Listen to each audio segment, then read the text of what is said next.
Hoy en Entrevistas con Rock the House, Angelo Batio.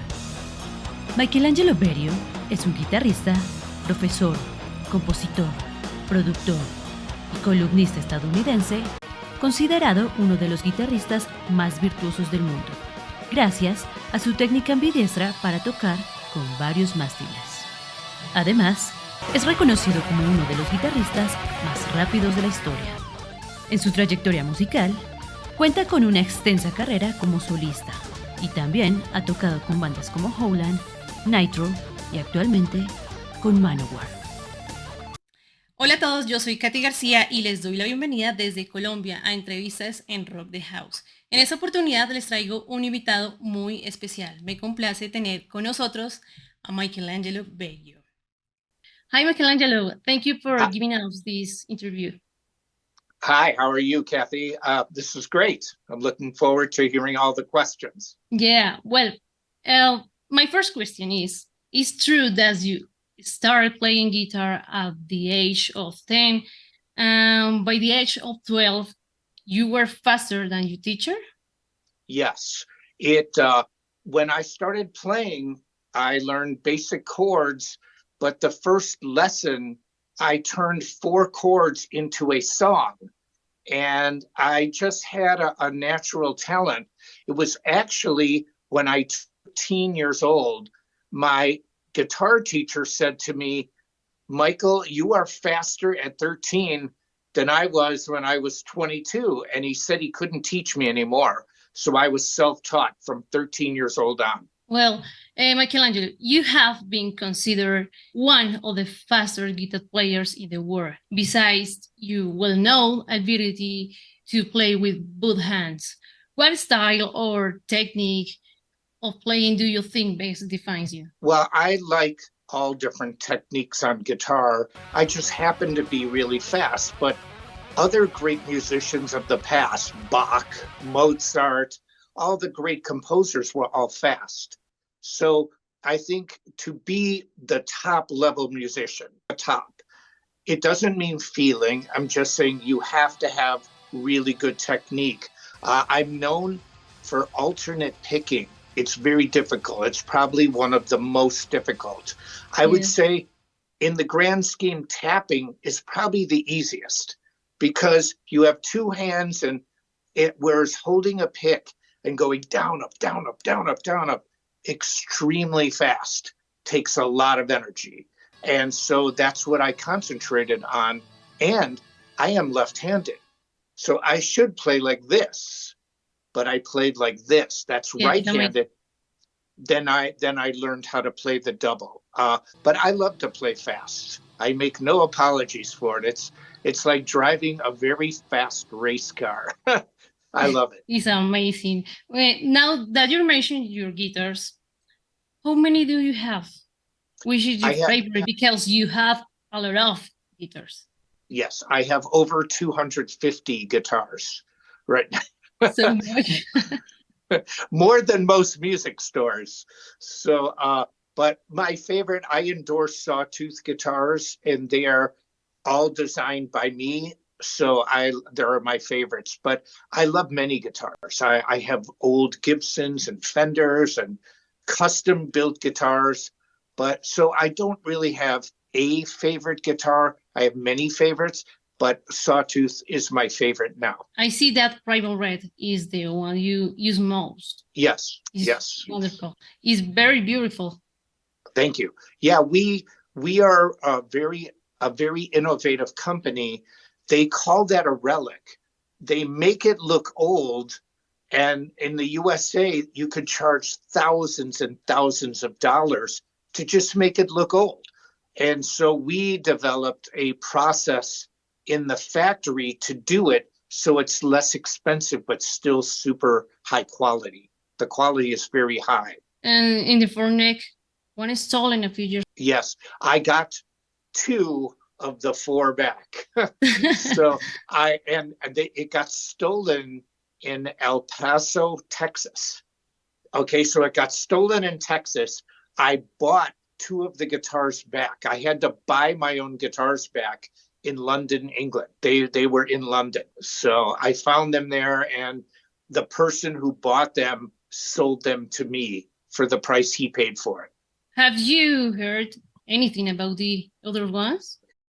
We don't know what happened to them. I only have the two top guitars were 7 strings. So I was one of the first 7-string guitar players. And the two top were 7, the two bottom were 6. I got the two 7-string guitars back, but they're not in good shape. Whoever had it didn't take care of it, and I don't know, but we've never found the other two. I hope that came out of the black market. Yeah, I do too. And do you play with the double neck in this concert here in Colombia? Well, I have played in Colombia one time already in Bogota with it was me, Carmine Appice on drums, the very famous drummer, and a bass player, the owner of Dean Guitars, Elliot. But in Manowar, I don't play the double guitar because it's not really necessary in the music, okay. So I play to the music. And going back to your technique, you teach other artists, including Tom Morello. Yeah, when I moved to California when I was in my 20s, and I stopped teaching privately where a guitar player would have a lot of students. I stopped that altogether. I have not done that since my 20s. But famous guitar players come to me to ask advice because I just finished big tours this year. I've never been hurt. I feel great. And so I'm kind of like the guitar player teacher to the stars because they might be on tour and something hurts or they're not doing something right. And then they come to me to ask if I will look at the way they play. Tom Morello, I gave him a lesson when I was a guitar teacher at a music store. We lived very close to each other, and he heard me play one day at a local music store in Illinois, outside of Chicago. And he said, I want lessons from him because he heard me play so fast. And Tom he's given me a lot of credit over the years. He said that I was the one who really helped him focus and be a good guitar player. And so I was very happy to help. Being you one of the world's best guitar players, who are your favorite or which you ones do you consider were you influenced to be the artist that you're now? Well, I studied jazz when I was a boy. So my earliest guitar influences were people like George Benson, a great jazz guitar player.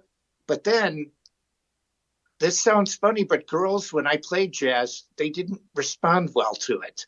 And then when I played rock, everyone in the audience was like this. So I started with the normal people of my generation, Jimmy Page, Ritchie Blackmore, Jimi Hendrix, Eric Clapton. They were the earliest.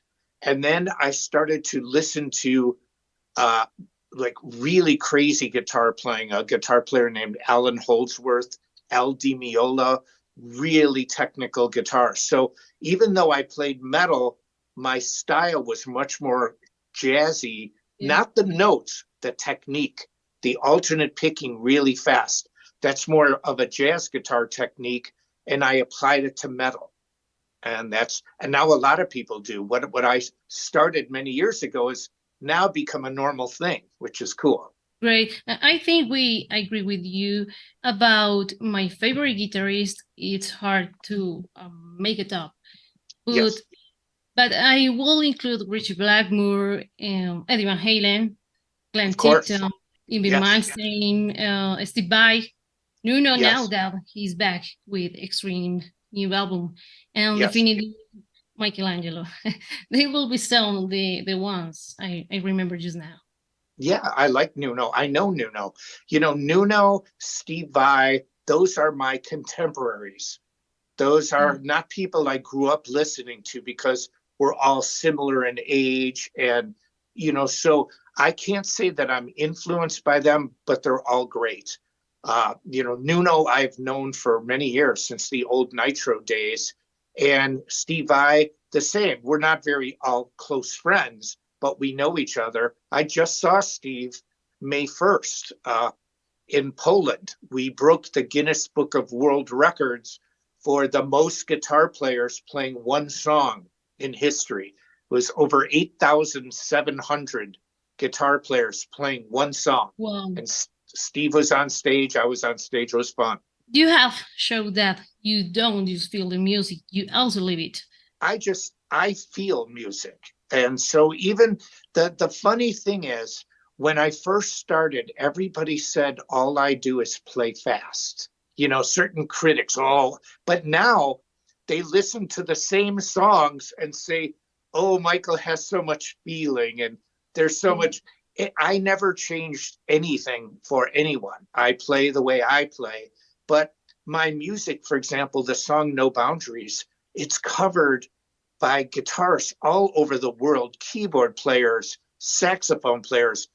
There's so many covers of that song. And when I first played it, when somebody criticized and said there's no melody, I thought, what part of the melody can't you hear? There's so much melody that I didn't understand. But I think that what happened is the way I played was different. The way I wrote was different. And then people got used to it. They kind of caught up to it. They understand what I do now. And I don't think they did at first. Now you are a member of Manowar.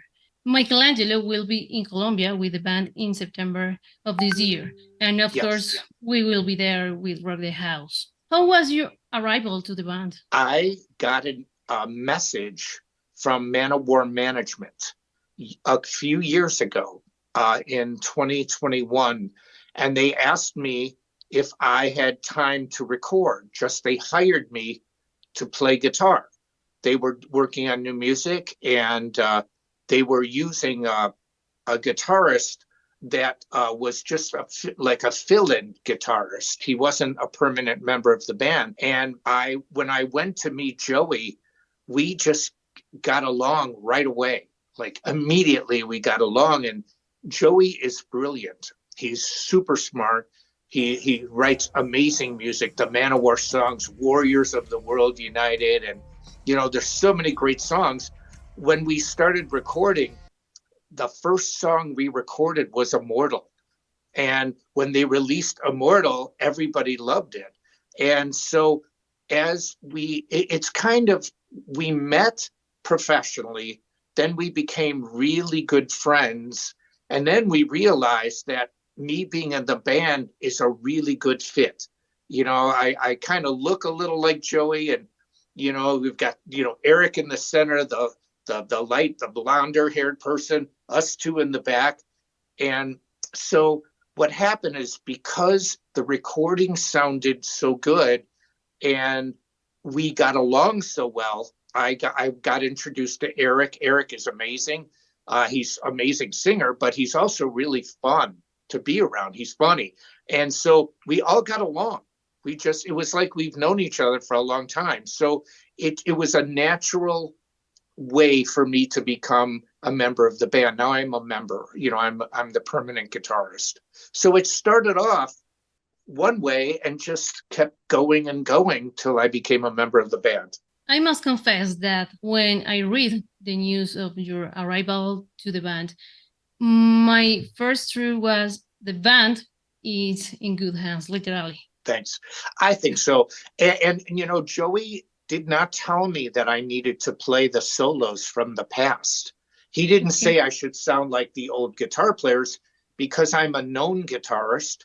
I was hired kind of like when you hear Richie Blackmore playing solos on the album, then when he plays live, he plays different. Or Jimmy Page. Jimmy Page didn't play the exact solos that he played live on the record.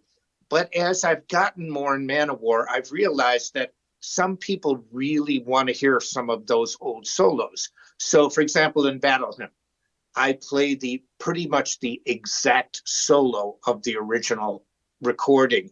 So I mix in my style with the way the music originally was recorded. And I think it's working really well. People really like it, and I love it too.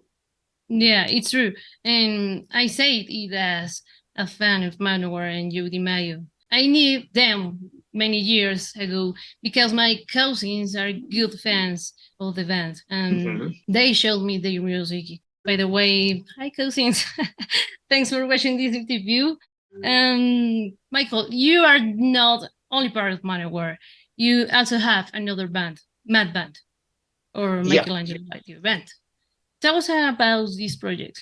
Yeah, Manowar is the main band. The MAB band is really part of Sawtooth Guitars.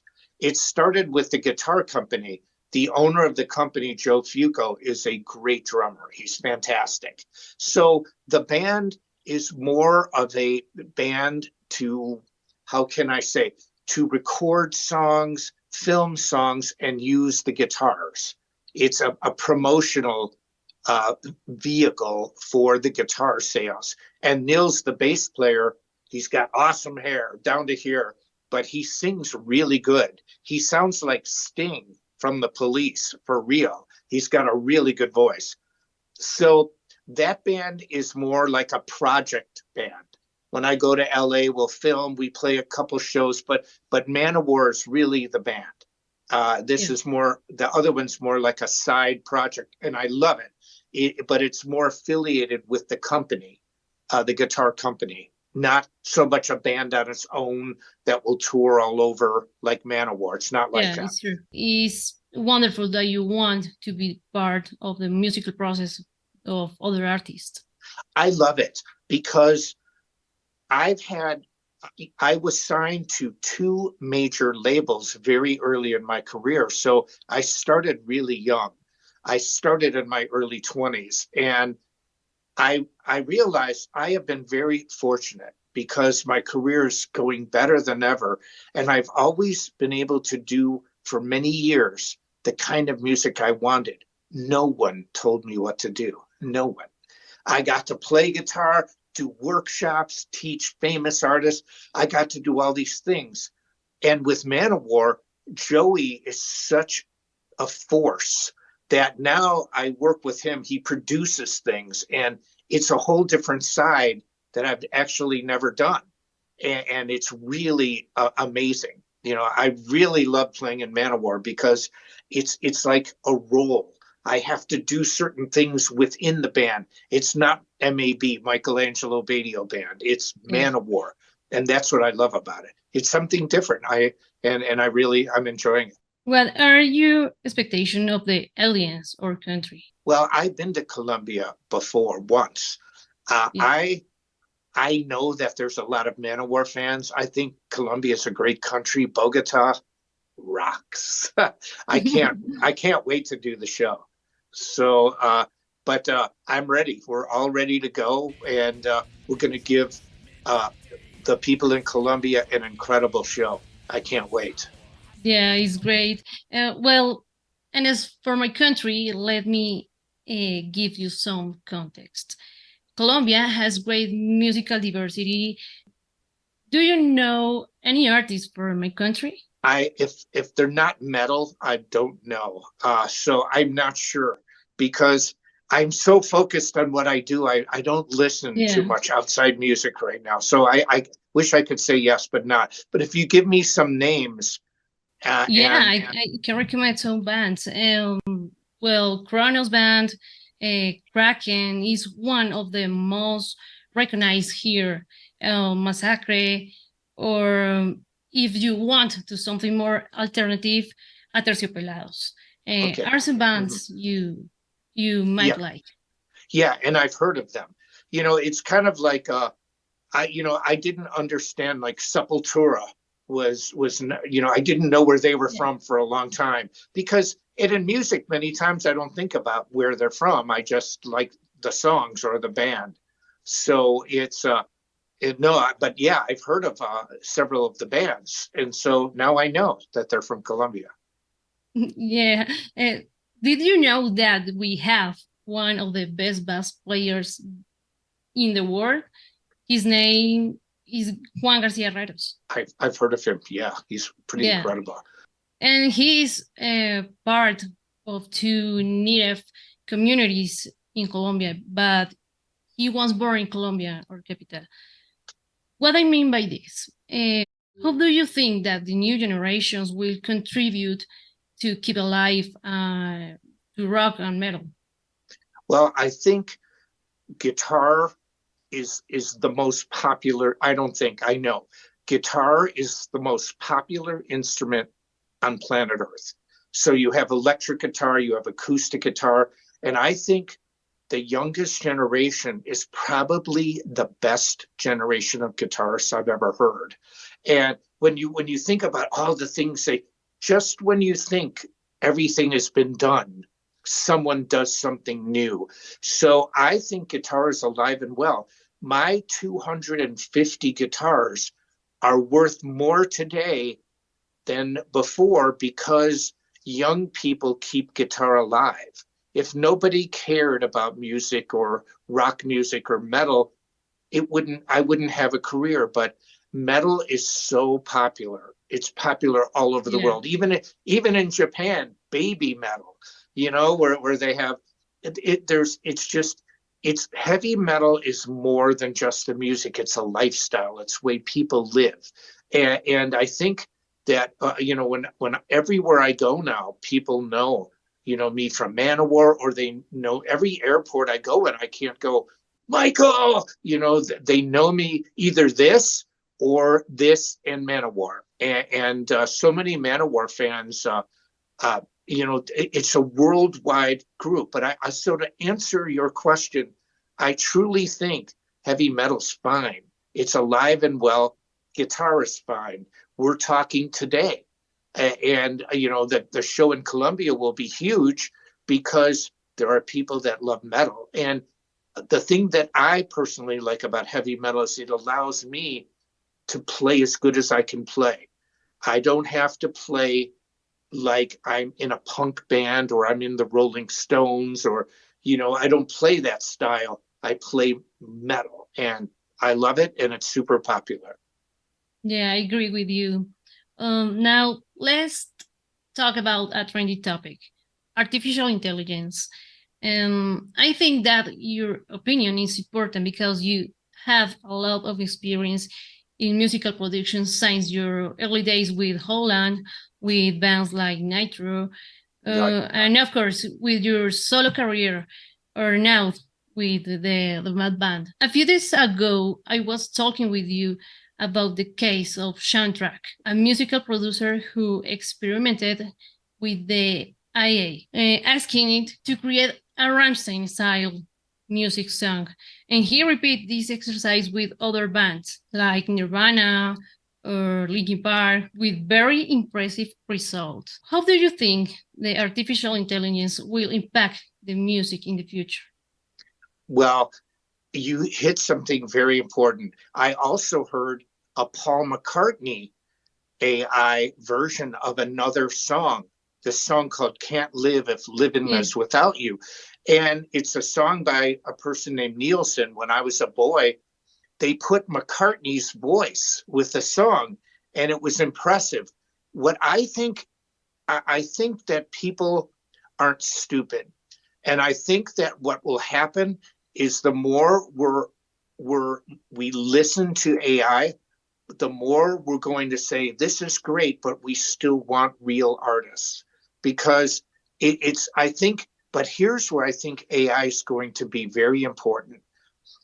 If I tell AI, I want to make a mix of extreme death metal and traditional Colombian music.